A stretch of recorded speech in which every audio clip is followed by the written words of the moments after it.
Meeting is called to order at 7:04 p.m. Please rise and the district clerk will lead us in the pledge. I pledge allegiance to the flag of the United States of America and to the republic for which it stands, one nation, under God, indivisible, with liberty and justice for all. Thank you.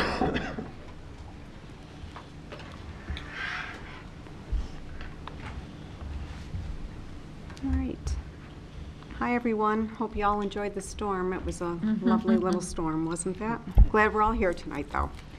May I have a motion and a second that the agenda of January 22nd, 2019 be approved as submitted? So moved. Any questions or comments? All those in favor? None opposed. Thank you. All right. I have a motion and a second that the Board of Education approve the consent agenda to include the approval of minutes of January 8th, 2019 as submitted, acceptance of recommendations from the Committee on Special Education, acceptance of recommendations from the Committee on Preschool Special Education, acceptance of recommendations from the Superintendent for personnel changes, and request to approve the recommended bidders as printed on the agenda. So moved. Second. Any questions or comments? All those in favor? None opposed. Thank you. No treasurer's report tonight. On to special reports. We have Dr. Putnam. Yeah, so we have a couple of special reports. Hang on a minute. There we go. We have a couple special reports this evening, both a textbook presentation and a humanities program overview. And so to start, we'll invite our LOTE teachers who are here up. I'll let them introduce themselves and they can present the textbook. Come on up. Thank you.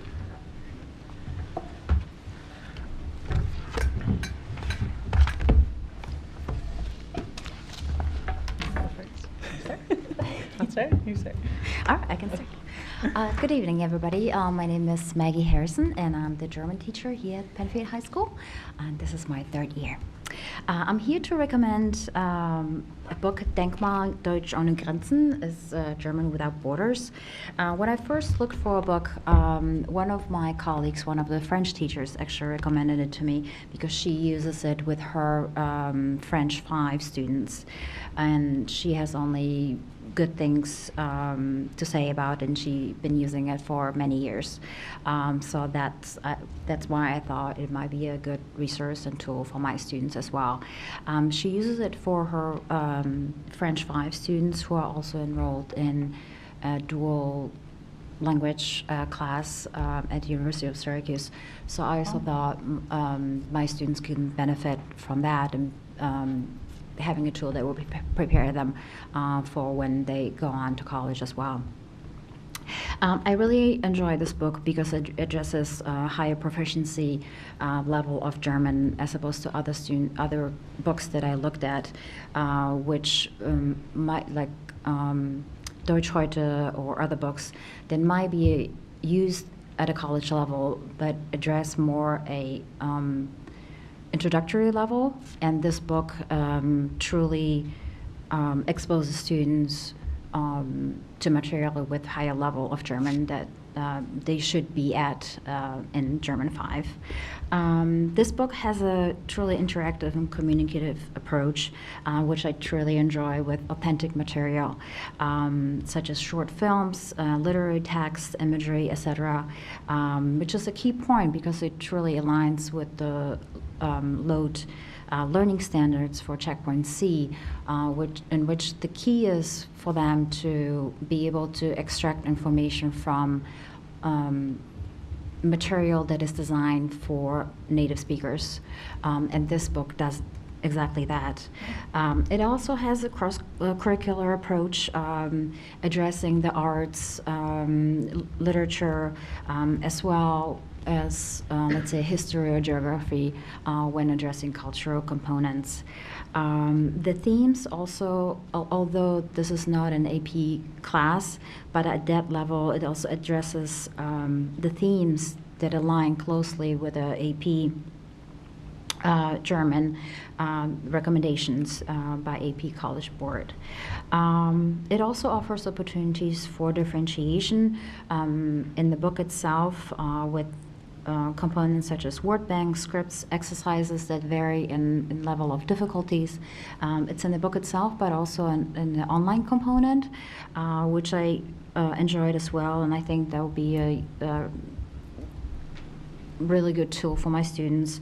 It is a very useful and user-friendly online component. It's organized like the book as well, which is I found great to use.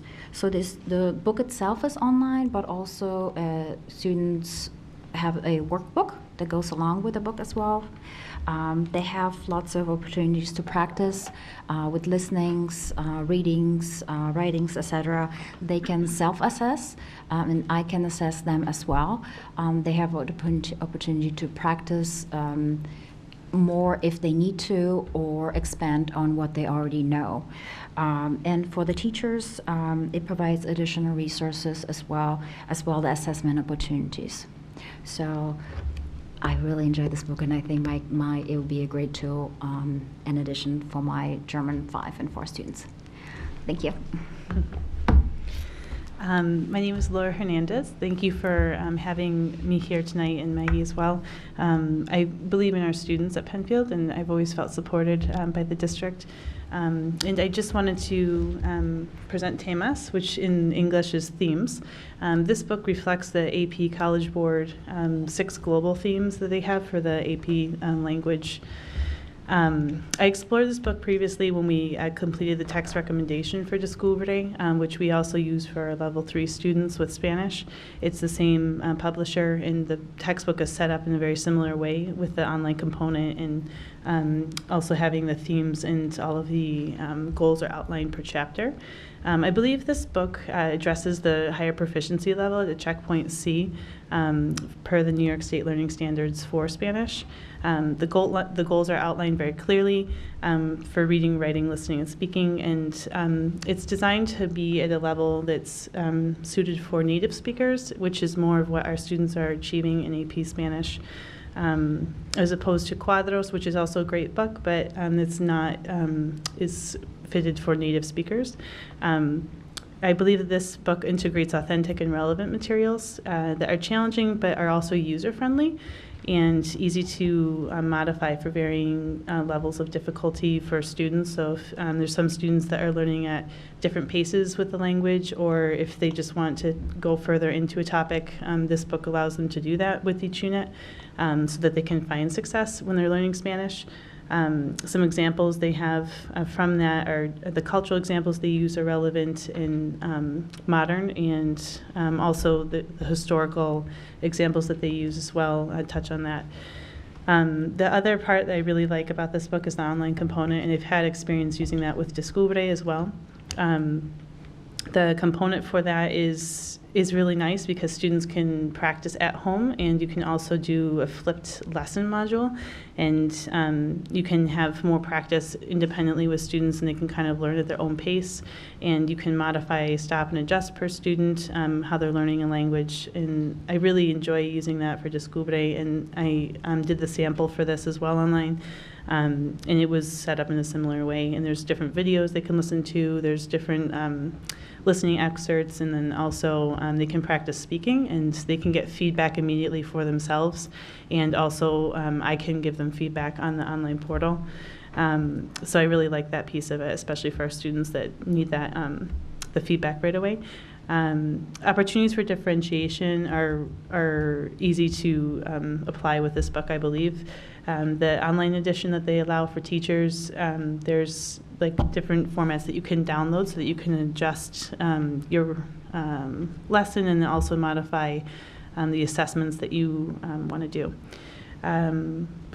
Furthermore, I think that this book really mirrors the AP college curriculum with the 6 overarching global themes that they have for AP Spanish, and this book is a really great fit for that.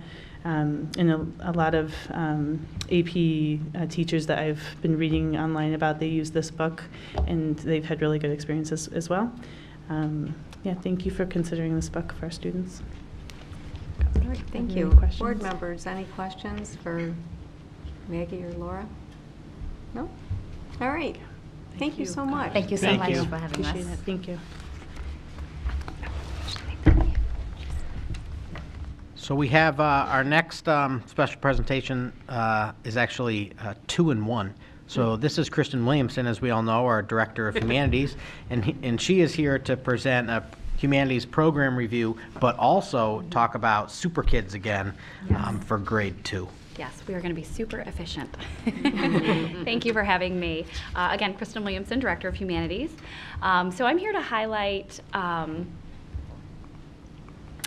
some of the exciting things happening in the area of humanities in the 2018-2019 school year. I certainly cannot talk about them all because I do know you want to go home tonight. So I'm really going to focus on some professional learning we've been doing around the science of reading and writing. I want to talk to you about vertical alignment. In particular, I'm going to focus on social studies and then just some general celebrations for this year. So we've begun our journey with our teachers in professional learning using a resource called Letters, which is Language Essentials for Teachers of Reading and Spelling. This is really professional learning modules. It's not a resource you use with kids. It's just about training our teachers in what the actual research says is best practice in regard to teaching kids how to read and spell and write. So we have begun this work with our K-5 staff. They are engaging in, some have finished all of the first 3 modules and some are in the process of those modules. And those modules really focus on things like learning to speak is natural, learning to read is not. That's why we need direct, explicit, systematic instruction. They focus on really looking at phonological awareness, so hearing the parts of words and the different sounds within words, and then connecting those sounds to a letter, so phonics.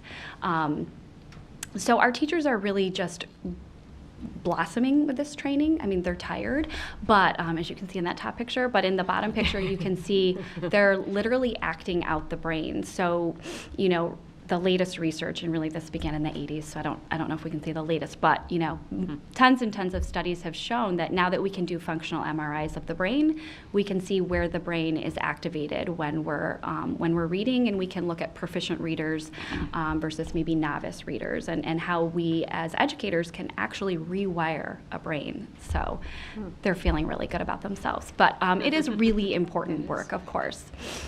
So like I said, we've had our K-5 staff involved in that training, classroom teachers, speech and language pathologists, literacy specialists, principals, and then we're sort of expanding that to the secondary level as well. So we have our literacy specialists at the middle school, some of our special educators at the middle school, at the high school as well, and we are doing more training with more teachers and more administrators, and the future modules we'll be focusing on will be vocabulary, comprehension, and fluency.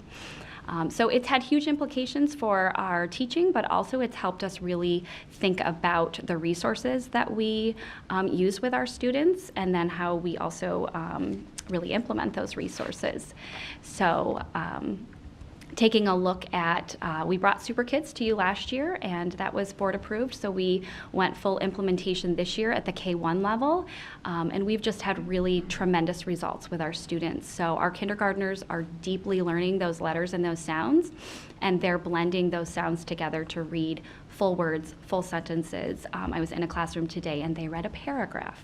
So I'm a former kindergarten teacher, so I was really, really impressed and not feeling great about my former practice. But they are doing amazing things, and our kids are really motivated by these characters.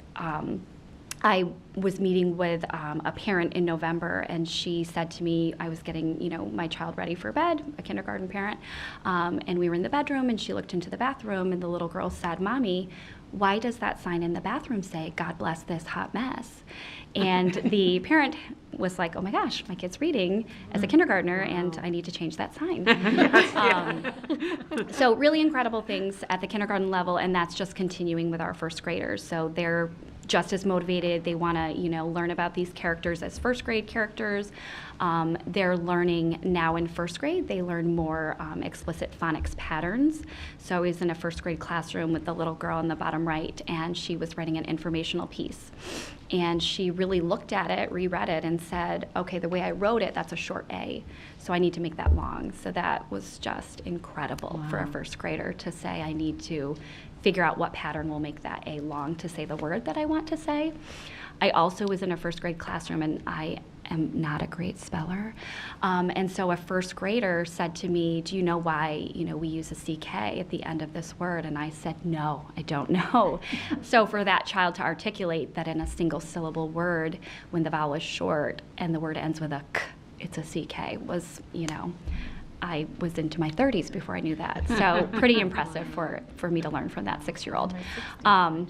But just wonderful things happening with their ability to decode, their ability to spell, and the fluency at which they are doing those skills, and the growth in vocabulary and comprehension. They now have more brain power to think about those things as they're reading. So we've just had incredible results. I encourage you to get into the classroom and see what's happening with our K-1 students. And because of our training, our teachers are better able to implement that resource and make it better. So just incredible with our K-1 kids. Which brings us to second grade. We've been piloting with 5 teachers this year, and we would like to bring this for you to consider for adoption.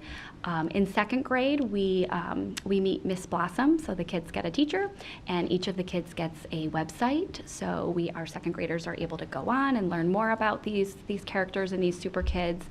Once again, they're reviewing all of those phonics patterns because we know we need that review, and they're also really focused on building fluency as readers. But then they do engage with more authentic texts that don't have such controlled patterns. So they're in book clubs with books like Ivy and Bean and Mercy Watson. And they do a much more response to text in writing. So they have book club journals that they write in and things like that. We're loving that vertical alignment. Again, our second grade pilot teachers are finding that their kids are better writers, better readers, better spellers. The 2 notes at the bottom, I don't know if you can see them, were from a teacher just sent me some of her parent-teacher conference forms.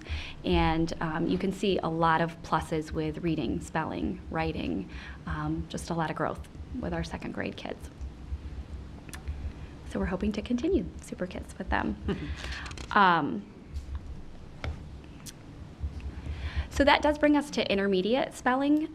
We are looking to pilot a couple of resources at the intermediate level. Primary spelling by pattern is a third grade resource that, again, will teach them sort of the next more advanced decoding patterns, and it also, spelling patterns, and then it also does have a fluency piece where kids then practice repeated readings of text with those patterns in it. And then spellography is a resource we're looking at piloting at the 4-5 level. A lot of phonological awareness tasks in that, and then more advanced decoding and spelling with prefixes, suffixes, and root words. So all in all, we've really benefited from that training. It's made our teachers better teachers. It's made them better able to implement resources and really decide how best to use those resources with the students that are in front of them each day. Moving on to vertical alignment, I wanted to focus on social studies because our students will be taking a new social studies regents exam this year that's aligned to the 2015 framework. So when that framework came out in New York State, we fully began to revise our curriculum to align to the framework. And then our K-12 Social Studies Committee really spent the last year analyzing that curriculum, the assessments, the curriculum documents, and deciding how aligned are we to the skills in the framework. Are there any gaps, and if so, where are they? So they did that work. They shared it out with curriculum writing teams, and our teams have really spent time making revisions, making sure that our kids are not only prepared for that global exam, which is more focused on skills than content, but really prepared to be contributing members of our community. So really nice job to all of our social studies teams, K-12, and that committee and the work they've done. Just Some quick celebrations. We continue to use eDoctrina as a way to analyze our data and help make decisions in regard to our students. And even to our program. So we had one team notice vocabulary seems to be a weakness across the board. You know, that's not the kids, that's us. So what are some changes we can make programmatically to focus more on vocabulary and strengthen our students' comprehension? In addition, we will be offering on our high school languages other than English department is offering a new checkpoint for Spanish and French. And these are approved by the state for the 4+1 pathway. So basically with the 4+1 pathway, a student needs to take and pass a Regents in English, Math, Social Studies, and Science, and then a state-approved additional exam. So the new checkpoints are approved by the state, and it gives just a little more flexibility and another way for our kids to graduate. Our elementary library collaboration is in its second year, and the kids and the teachers are really enjoying it. This is a picture of, I was in a kindergarten classroom watching Stations, and the elementary librarian happened to be there with her robot Bebot, and the kids were programming Bebot. I just want to say that. They had read Mrs. Wishy-Washy, and they were programming Bebot to sequence the pictures. So just really cool integration of STEAM and humanities. But the librarians are doing lots of things with our kids and with our teachers. So book clubs, book tastings, they're doing collaborative lessons with poetry, argumentative essay writing, research. It's just really been a great way to create a cohesive program for our kids. We are in planning stages of our third year with our Cobbles third graders coming over to meet with our 12th grade economics students. So you'd be surprised at the overlap in 12th grade economics and third grade social studies curriculum, but they both do cover such topics as cultural diffusion, global trade, and children's rights. And it's a great way, I think, to solidify understanding on both ends. You know, it's 12th grade seniors. It can be tough, and so what better way to solidify their understanding than teaching it to other kids? And the kids love coming here to the high school and feeling like big kids. So that's been a great partnership, and we look forward to that event this spring. And we're also looking forward to another multicultural celebration. So we are in the planning stages of our third year with the multicultural celebration. If you haven't been, great food, great entertainment, books, crafts, just a really great time to celebrate all the diversity that Penfield has to offer. And again, I can't go over everything that's going on, but hopefully these highlights help you get a sense of what's going on in humanities. Thank you, Kristen. Board members, any questions or comments? Yes, John, you look ready to go there. I'm a big advocate for Super Kids, but does that end at second grade? It does, Okay. yeah. And is that the same company, the intermediate pilot, as Super Kids, or is there any carryover? So the primary spelling by pattern, and no, it's a different company. However, the co-author of those two resources is actually the author of the professional training that we're getting, the letters training. Okay. So there's no doubt in the alignment with the research. But yeah, I've asked Super Kids to think about creating a third grade program, but I don't know. The creator of Super Kids is quite interesting. She's a billionaire now, so she may not be quite as motivated. Oh, that's great. Yeah. And then, Tom, there's a teacher with a Rob Gronkowski jersey, and let her know that at least one board member supports that. Yeah. Thanks. Thank you. Thanks, John. Any other questions or comments? Lisa? I kind of have two questions. You had said that this new resources, or the letters, I guess, is really changing the way that we're teaching kids. So I wonder if you can give an example of maybe the old way and the new way, just for my brain. That might help me. Yeah. And I'm also wondering, are you seeing a nice impact for our students that are getting extra service, maybe in RTI programs, using these resources? Yeah, definitely.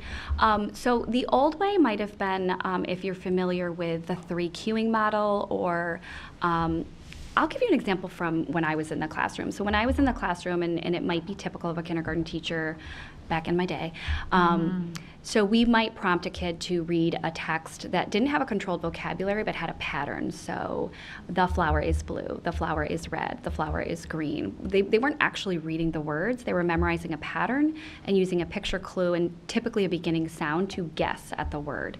So we no longer really want kids doing that. The research doesn't support that. We want kids sounding out words and reading the actual, written word.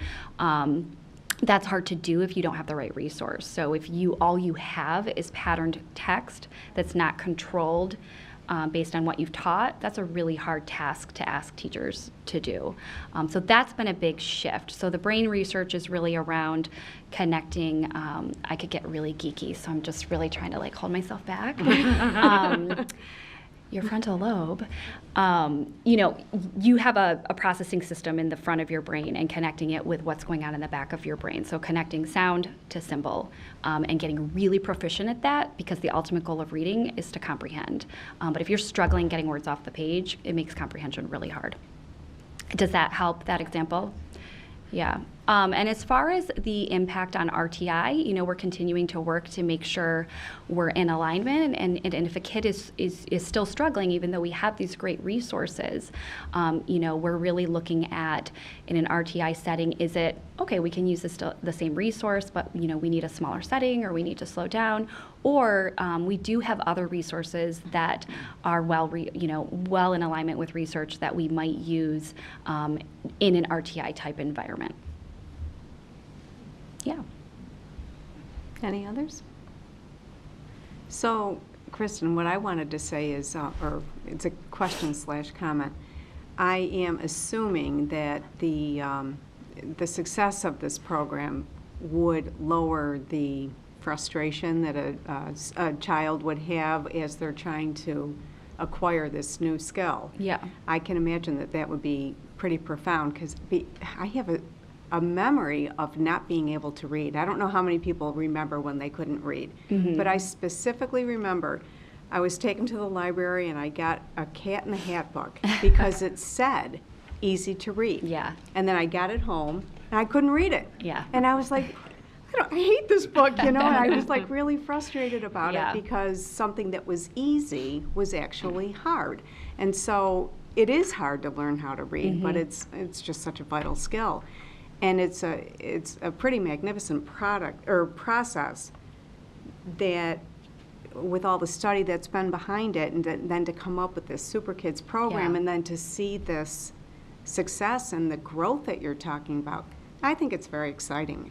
It is. It's amazing. And I was meeting with a principal today, and she was saying that one of the best things is how motivated the kids are. I mean, they love the characters, but they feel more confident as readers and writers, which is huge. I actually, during the letters training, we take the teachers through a simulation in which I teach them how to read a different alphabet, and it's very frustrating for them, and I play it up and have a little fun. But it is, and they will walk away and say, I didn't even think that this is how my kids are feeling, because I'm like, let's keep going, and they're like, what letter does she want me to get? So yeah, great point. Yeah, well, thanks for that. The other thing I just wanted to mention real quick is that picture of the students, the high schooler with the third graders? Mm-hmm. To me, that just embodies what Penfield's all about. Yeah. I just absolutely love that picture, so I just had to throw that in there in the mix with everything else. Thank you. So thanks for coming tonight. We appreciate you. everything. And Laura and Maggie, thank you very much for being here. And is that it? That's great. That's it. Thank you. Thank you. Thank you, guys. Have a good night. You too. Okay, where are we? Are we on superintendent? Yeah, No. that concludes the special reports. Okay. Where are we here? So no visitors, so good night. So then we're on to Levia. Hi there. Hi. Okay. To start off, at Harris Hill, there will be a girls' night out on this Saturday with fun activities ranging from crafts, foam darts, yoga, and gaga ball. And then students performed in a concert last week in the orchestra, band, chorus, and Suzuki program. At Cobbles, they also had a concert at the beginners concert with both the band and the orchestra. Indian Landing started off the year with ski club with lots of kids skiing and snowboarding at Bristol Mountain, and they also held their concert with their beginners orchestra performing at their first ever concert this year. Scribner will hold their pancake breakfast next Sunday, January 27th from 8:30 to 10:30 at Don's Originals. In Bay Trail, 8th graders made drawstring bags and home and careers using the sewing machine and various fun colors and prints.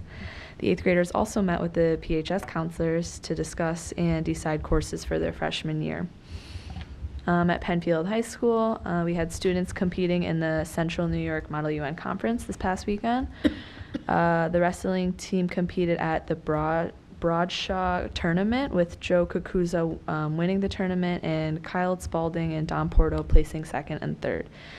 PHS had another fun Friday where students were able to enjoy playing with big inflated obstacle courses in the gym during lunch periods.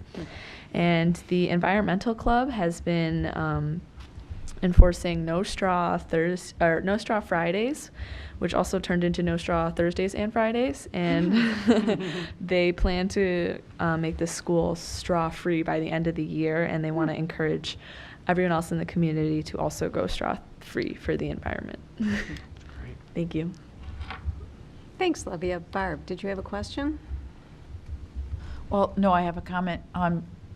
For Christmas, I got my whole family in their stocking got reusable straws, so no more plastic in my steel house. ones too that they have. I Steel, know. yeah. Yeah. So you can clean them. Yeah. You got to be able to Yeah, clean I got them. the little. Yeah. Yeah. Oh, I think that's great. Okay, Yeah. just like a fork or a knife or something. Yeah. Yeah, right. Oh, wow. Oh, that's great. Yeah. Yeah, I think, yeah, the environmental club, they're all on that. They Oh, won. good. So it's very cool. Oh, Are they Yeah. are they selling them? I don't think they're selling reusable ones yet, but they just kind of take away the straws on Thursdays and Fridays. It's mainly for kids who want to buy like iced coffee, but they just put it in like a regular cup and drink it like with the hot lid instead of the cold lid, the one with the straw. Or Oh, kids, okay. their kids do bring in their own reusable straws if they want to Okay. buy coffee that day. So yeah. Nice. Great. Cool. Thank you. Any other questions or comments for Livia? Did you? No. Oh, okay. Thanks, Livia. Thank you. Appreciate that. All right. Superintendent's report. Sure. I just want to mention, too, is that at the high school, Levy might not have mentioned that it's also midterm season. Oh, And wow. so if it's okay with the board, we're going to let her go Oh, study. absolutely. You're So, excused. all right. Thank you you. very much. Thanks for being here. For superintendent reports, we have, I just have a couple of student and staff honors, and then I'm going to turn it over to Dr. Sansucci, who's going to talk about the 2019 capital project scope. And then also in our annual budget timeline is he's going to talk about next year's Program 1 budget review. Just a couple of quick updates. It's our time for our great partnership with Penfield Rotary in the Rotary Oratorical Competition. And this year, congratulations to high school juniors Jasmine Kiley and Jessica Dawson, who were selected by the Penfield Rotary to move on to the regional level of the Rotary Oratorical Competition in mid-February.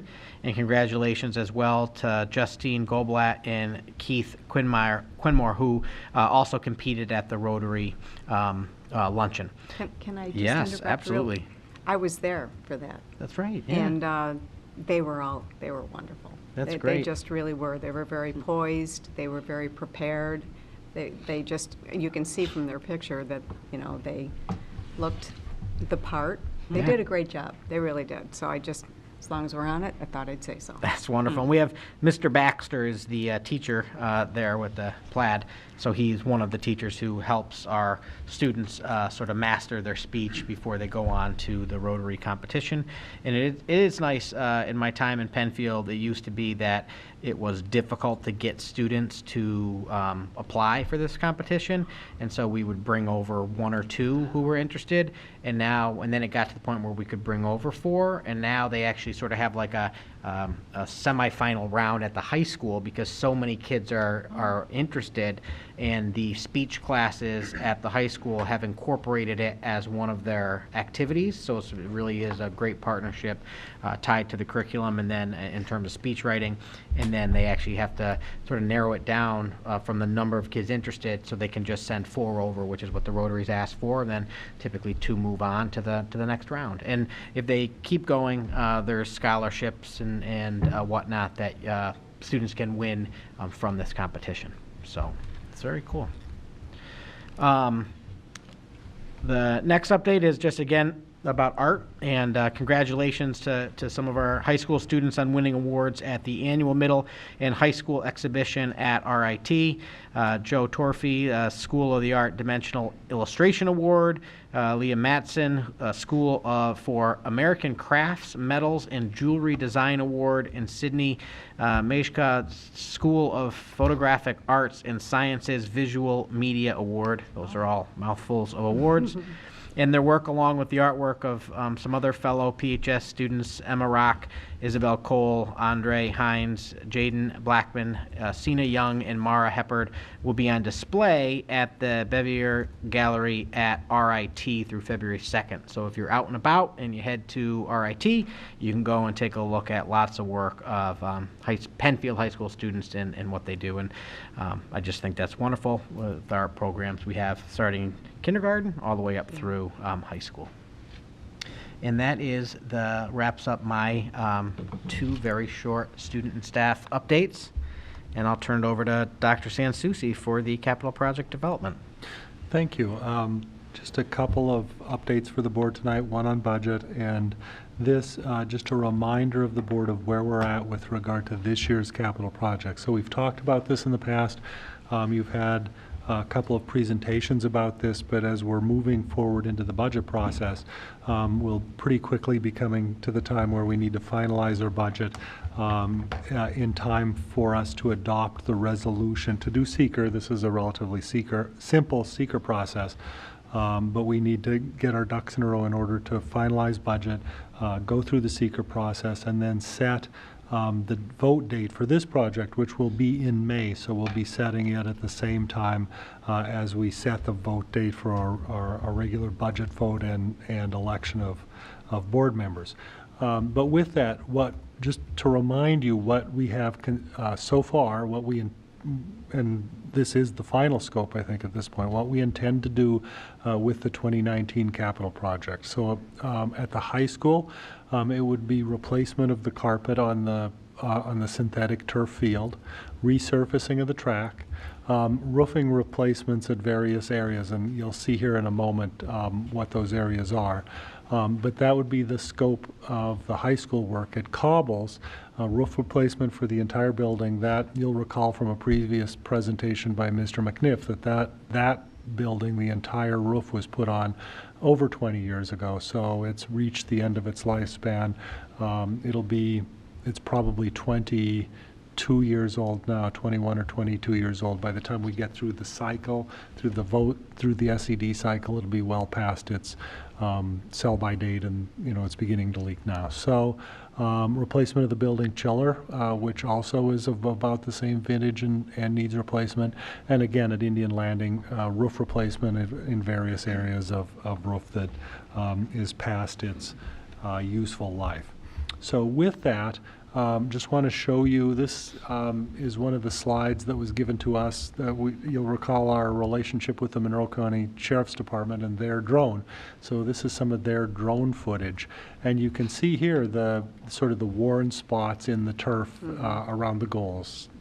That's really what we're paying attention to. And you heard from Mr. McNiff the reporting on the impact testing that is still fine. We're still okay with that, but as time moves on, that'll become of increasing concern. So we want to make sure we stay ahead of that. So the replacement of the carpet, it was installed in 2009. It's currently 9 years old, so it would be 11 or 12 years old by the time we actually get through approval, through SED, and get the work done. High school roofing. This very nice drone shot of the high school with the areas that we intend to replace circled. Indian Landing, the same thing. The main part of that building, you can see it's a different color, sort of the grayer color. That's a relatively more recent replacement. Those two small areas are older, need to be replaced.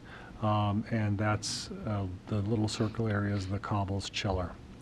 So the Cobbles building chiller itself was installed in 2001. So again, it's reaching the end of its life, and preventative maintenance on it's begin to ramp up. So we know we'll be experiencing problems in the future, and we know what happened at the high school. So we want to keep ahead of that.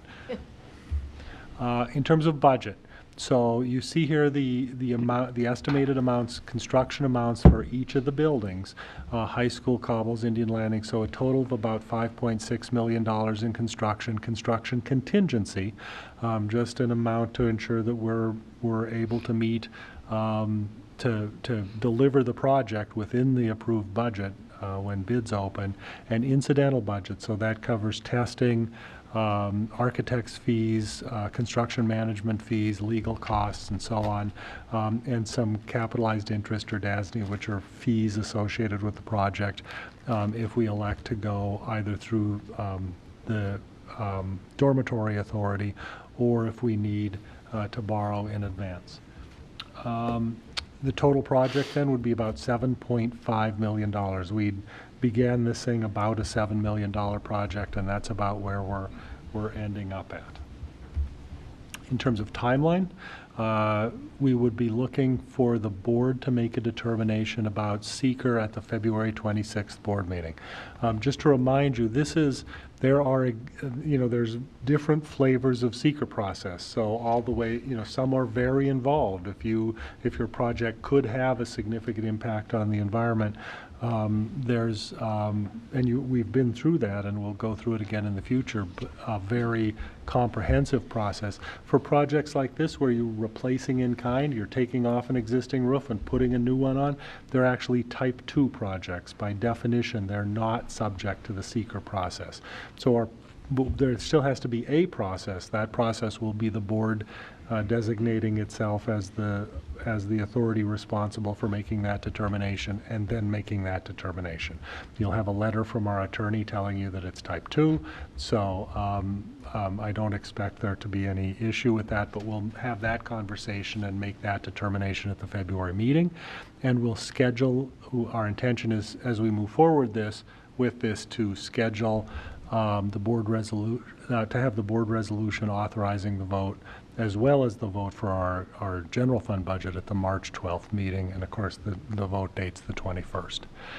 I don't have a slide on this because we just had the presentation by BOCES on Friday, but I'll want to be talking to the board about it at a future meeting. I thought it'd be appropriate to do a little foreshadowing now because it is a construction item, but BOCES is moving forward with a construction project of their own. They are putting together a project, and I'll bring you scope at the next meeting, but they have identified about $22 million worth of work that needs to be done. The way they've done work at their buildings in the past has been, for the past many years, is as part of our BOCES bill every year, as part of our as part of our commitment to BOCES, every component district's provided, based on their number of students, the number of students that we have in total as a component district, we've sent a little bit of money, and I really mean a little bit. It's been, $1.5 million. I guess that's a lot, but for all the districts in total to BOCES, for them to keep up with, or to attempt to keep up with some repair of their buildings. That's, clearly not enough, really, and they've identified some pressing needs that need to be undertaken. So they're going to be proposing to component districts. They'll be requesting authorization to move forward with a $22 million project. I'll bring you the scope of that and the impact to Penfield, and we'll work out a financing plan for that. But essentially what will have to happen is this board will have to authorize that. It doesn't require, because there's no additions, it's all truly not very exciting stuff. It's sort of the same kind of stuff we're talking about here tonight. Tonight we're talking about $7 million for just Penfield. It's $22 million for all districts and the BOCES and all of the BOCES facilities. But it's things like roofs, replacement of heating units, carpet replacement, those kinds of things.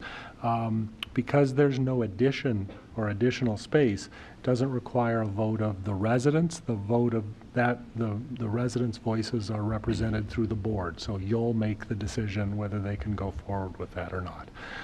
Has to be unanimous amongst all the districts, and they intend to do it by the end of this, to request that approval by the end of this school year. So you'll be getting lots more conversation about it. And some slides, some more information that you can have to assist you in your decision making. But I just wanted to sort of let you know that would be coming. I've just learned about it. I think it's honestly needed and probably overdue for BOCES. They're working on their financing right now, so as they learn more and work through it, I'll bring that to you and share it with you. So are there any questions either about our capital project for this year, the 2019, or about the BOCES project? Mark? I didn't quite hear. Is this just BOCES 1 or is this all the BOCES? Just BOCES 1, so it'll just be this side. Right. And all the districts have to approve this? It has to be unanimously Wow. approved by the districts. So when I come and do my presentation, I'll be more tuned up on that. I think there is an alternative. One board decides not to, but I think it means a vote of all the residents rather than a vote of the boards. So Is that because all the districts use we all the BOCES? contribute. Yeah, right. Yeah. Okay. Is, Wow. is it 22 million total? Yes. Okay. And there's, how many districts are we? 14, 12? No, 10. And BOCES 1? 10 BOCES, 10 component 10 districts. BOCES 1. I was getting Yeah. confused, I think, with Victor, Monroe County School Part of Board. that? No, no. So it's 10. 10. Okay. There's only Well, 10. that'll be Okay, interesting. I think I was getting confused with our Monroe County School Board members, because Oh. some of them are not BOCES 1. Exactly. Well, Right. there's There's 1 and not- 2. Right. Yeah. BOCES 2 is not. Right. I have a quick question on this. Yes. Will we be able to, and maybe we can't because I don't know how this works, but when we're doing roofs at Cobbles and Indian Landing and we all already have approved this other capital project that will have similar roofs at some point, right, with these additions, will there be any synergies and things that we can take advantage of, or can we not do that? It sort of depends on the timing. timing, Yeah, okay. it really does. It depends on the timing and actually how we structure the bids. I'd want to have lots of conversation with both Gary Huffman and with Alan about how they, how do they want to manage contractors and how many contractors do they want to manage? It's sort of, you want to create those economies of scale if you can, but there's some practical matters that might interfere. Right, So- gotcha. Thank you. Okay, any other questions on this? All right, with that then, do have some, need to move forward with budget. So tonight we are looking at Program 1, which is all of the sort of the special areas in the budget. So we always begin our presentations with a review of the district goals, those of academic achievement and excellence, partnerships, and fiscal responsibility. Just to remind everyone, folks who haven't tuned in, the board adopts goals every year. Those goals, some are short-term, some are long-term, but they all key off of these 3 primary district goals. And certainly tonight's presentation has much to do not just with fiscal responsibility, but also with academic achievement and excellence. We've been at this for a while, so in green on this slide are the things in terms of this year's budget we've already accomplished. We've moved through the budget calendar, audit of last year, goal setting, reviewing where we're at, looking backwards to make sure that what we've done in the past made sense, and beginning to look forward at the last meeting with a budget presentation on the administrative portion of the budget. Tonight we're going to do the instructional programs that include staff development, special ed, school counselors, nurses, school psychologists, and social workers. So really supports to the program. The instructional program that we'll look at in February includes all the general, the classroom teachers, OC-Ed, libraries, you know, the more traditional general education classroom instruction.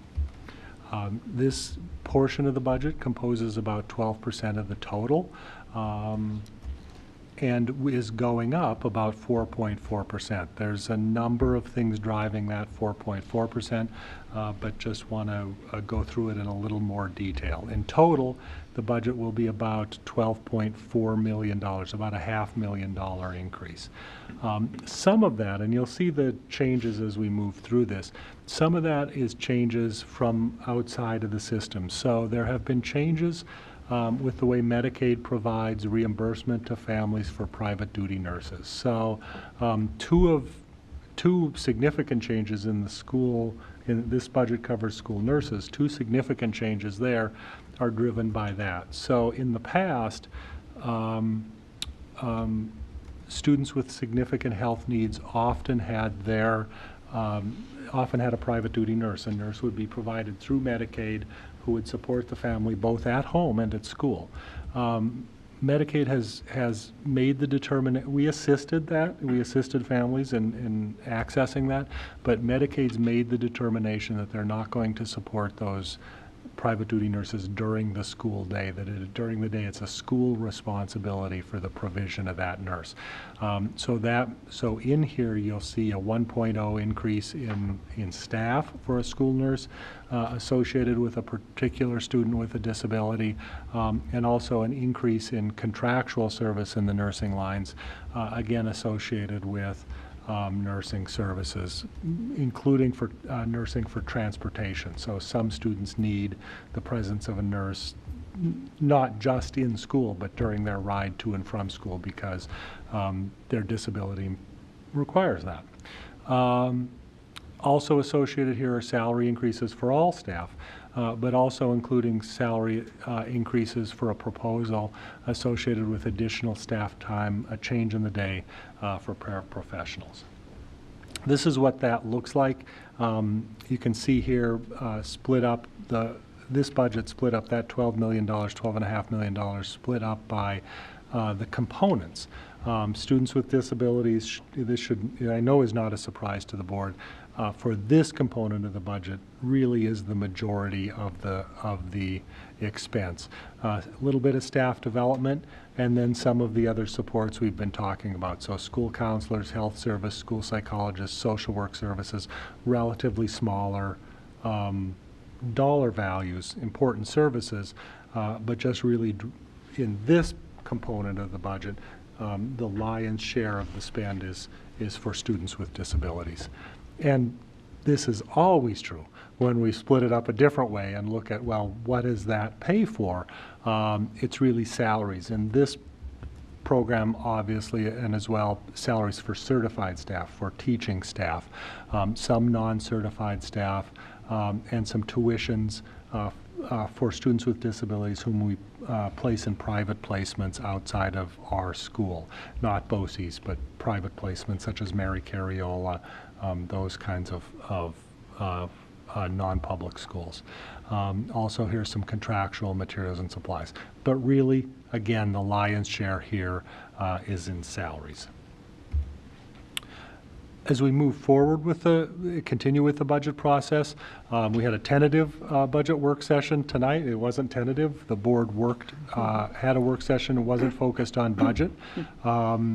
But we will be continuing as we move forward with other reviews. So on February 5th will be the capital review. That'll be buildings, debt service, transportation, and debt service. Then we'll do the remainder of the instructional program and any necessary seeker resolutions. We will review the BOCES program in March, and and have by the second March meeting, March 26th, a complete budget for you to consider. We need to adopt that budget by the May 23rd meeting in order to meet our deadlines, our budget deadlines for advertising and for the public hearing. The public hearing on May 7th and the budget vote and election on the 21st. That was fast. You have a lot more detail in your packet and a lot more detail on each of those line items. Is there anything I can expand on? Any questions I could answer? Lisa? The change that you mentioned for nursing services, was that federal? Yeah. Federal, okay. Yeah, it is a federal Medicaid. In the past, we would be asked to provide to Medicaid essentially a letter that said that these services were outside of the scope of what we did. And it assisted families, honestly, in accessing those services. Right. That letter, what we were able to say in that letter in the past, Medicaid will no longer accept. And so that's left us and families. It's left families, honestly, in sort of a bad situation. Yeah, that's what I was wondering. You know, it's to no one's benefit. It's Right. certainly not to ours. We're now picking up an expense that was previously picked up by Medicaid. It certainly doesn't advantage the family because, you know, if we provide a different nurse during the school day, it sort of carves a big chunk out of their necessary services. Right, You know, right. now how do they fill in the evenings, the areas outside the school day? You know, if it's one or two nurses 24 hours a day, as a family, you sort of have a way forward, right? Right, well, there's not continuity of service for right. families either, Right. you know, so. So it's not, interesting. we've been working around it, we've been working with families to try and make it work as best we can. But it's simply a change in the status of what Medicaid will accept. Yeah. Thank you. Any other questions, comments? Okay. Thanks, Mark. Thank you. That concludes superintendent reports for the evening. Thank you, Dr. Putnam. You're welcome. Okay. Nothing for facilities or financial items, so we're on item number 8, social studies textbook approval. May I have a motion and a second that the Board of Education approve the above recommended textbook as presented on January 8th, 2018, which is entitled American History, My World, Interactive. So moved. Any questions or comments? All those in favor? None opposed, thank you. All right, policies for first read, back again. Yep. So we have a number of policies. As a reminder to the board and the public, the policy committee and the board is in the second year of a 5-year policy review. So you'll notice that most of these policies they're in the 5,000 series, which is where we're at. These are just, we're reviewing these policies as we go along. These deal with basically travel and conference reimbursement, meal refreshment expenses, purchasing, and competitive bidding. And so there are just some minor changes in there, nothing that overhauls any of the policies or regulations. And then the 7,000 numbers you see there and 8,000 really have to do with ESSA and some changes we have to make around education of students in temporary housing and foster care and programs and projects funded by the federal Title I grants. And so there are, it's really nothing new that we're changing. It's just really making sure that what we do and the legalities around it are in the policy. A lot of this has to do with McKinney-Vento law and foster care guidance from the state. And so we're really just making sure that we are in compliance with ESSA, and that's really where those new policies come into play. Okay, thank you. Any questions or comments on that? Okay. So then we're on to policies for second read and approval. I would just share we received some comments from board members. Policy committee reviewed that, and I shared out. We did make some changes and some we left alone. Barb and I were just at a Monroe County Which one was it? It was not, was it information exchange?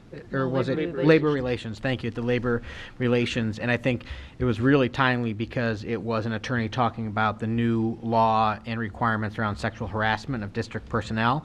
And, you know, it was really nice to everything that she said. I was able to say to Barb, our policy has it, our policy has it, our policy has it. And she really was nice too, because highly encouraged districts to accept and approve the Erie BOCES service policy, which we did.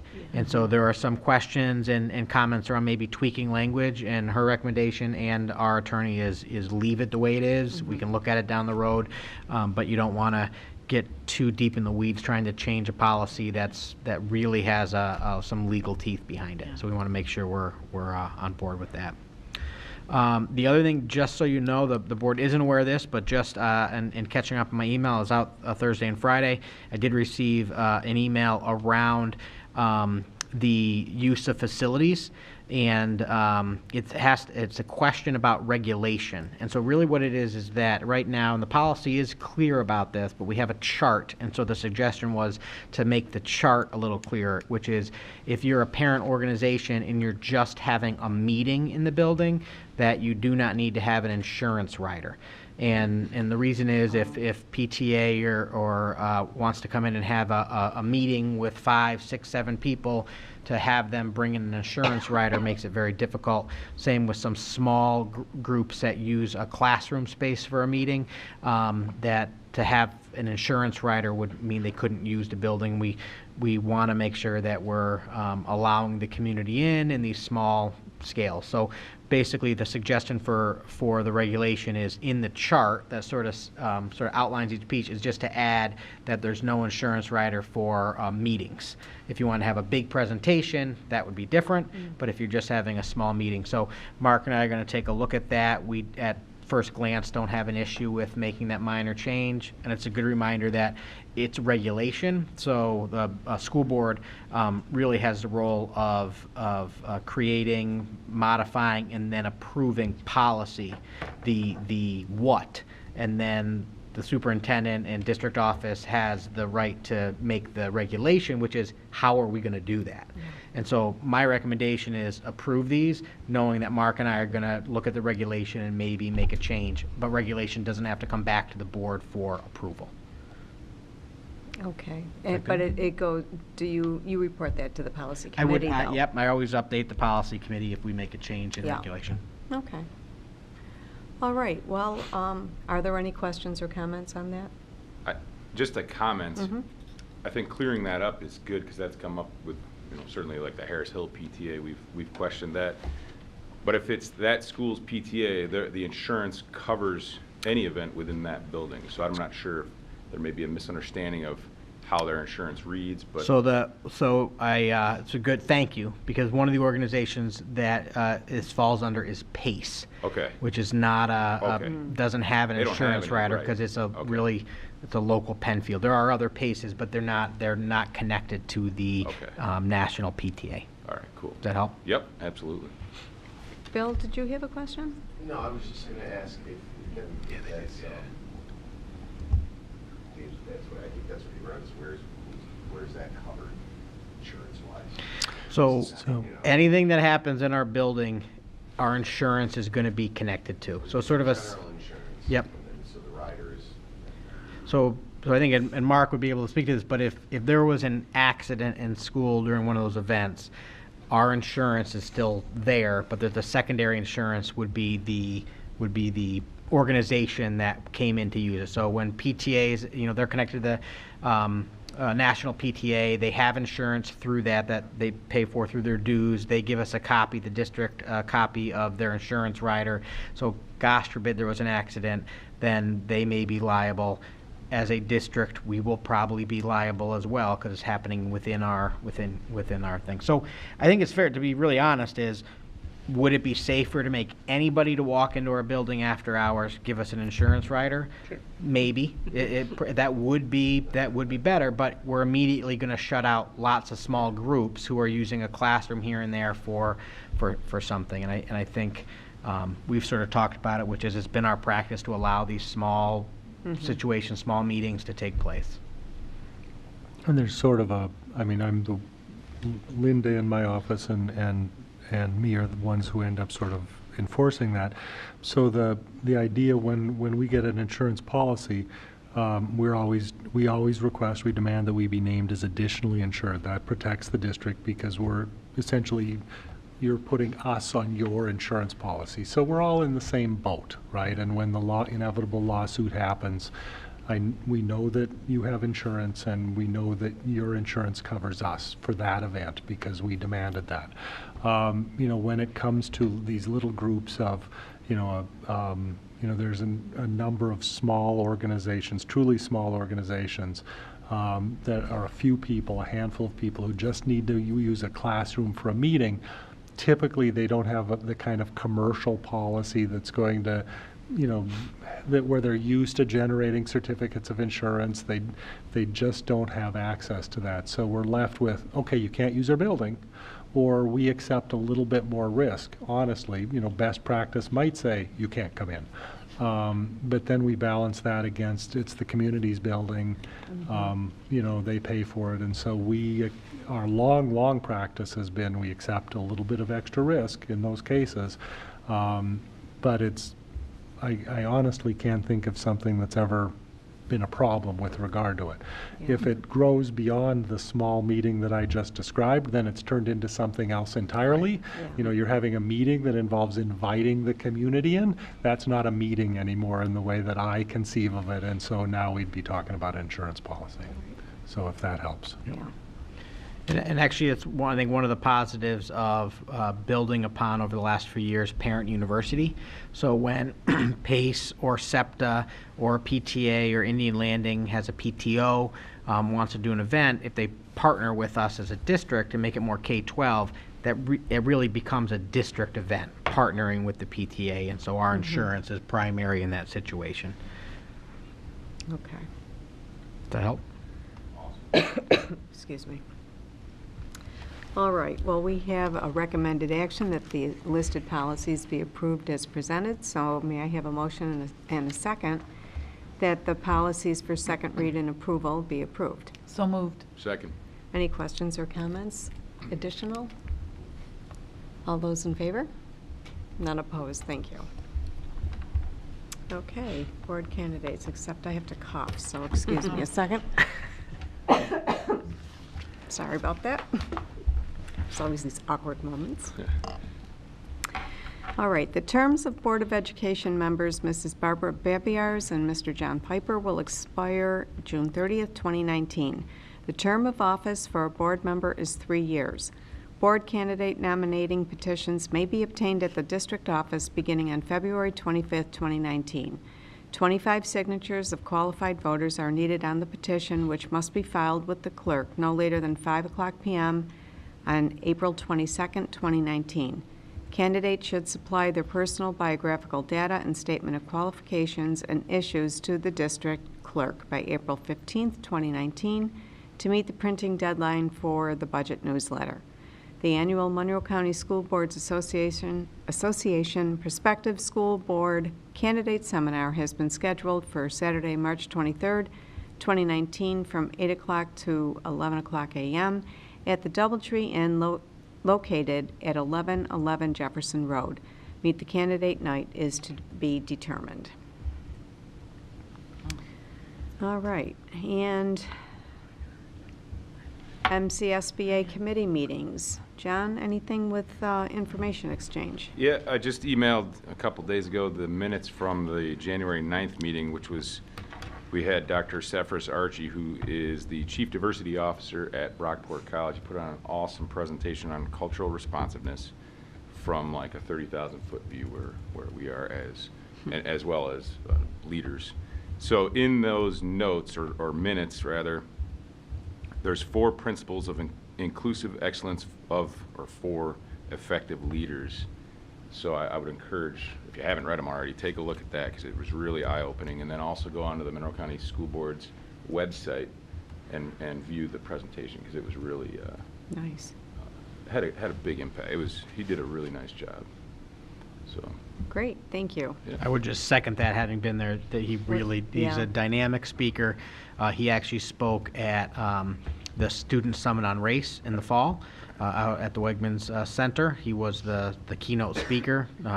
Just really personable, but also tells real stories of being an African American male in upstate New York. He moved here from somewhere really warm, Houston. So, poverty, but the background.